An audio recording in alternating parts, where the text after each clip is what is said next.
Chapter 1 Speaking by Speaking Philosophy. My father used to say, बोलने से बोलना आता है, लिखने से लिखना आता है, और पढ़ने से पढ़ना आता है. As a child, I did not fully understand the depth of this simple yet powerful sentence. But as I grew older, the wisdom behind those words became crystal clear. I still carry this truth with me today, especially as I reflect my own journey and the countless learners I have worked with. Take this book for example. I have always wanted to write for a long time, but it was not until I finally started writing every single day for 120 days that the first draft was ready. I did not wait for the right time or for the right moment when I felt fully prepared.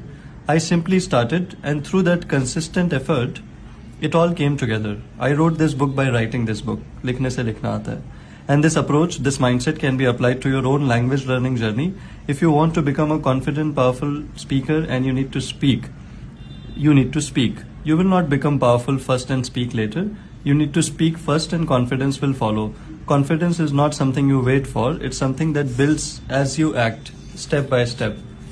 Stop fooling yourself into thinking that consuming content, watching videos or reading tips on the internet or reading newspaper is the real progress. While these things are helpful, they will not give you the confidence that you are seeking.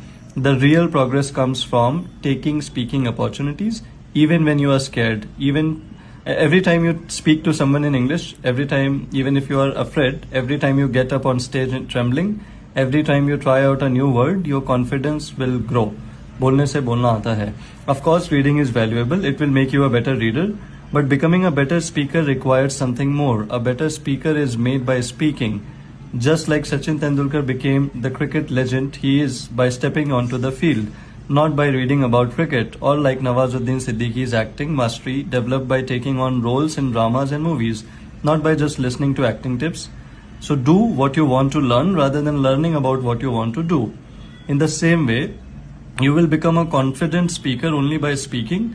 This is the foundation. Mindset is not about waiting for the perfect moment to speak or perfecting every little detail before you take action. It's about embracing the courage to speak, no matter how unsure you feel, because that's how you will grow. So speak to grow, not to be perfect. Thank you.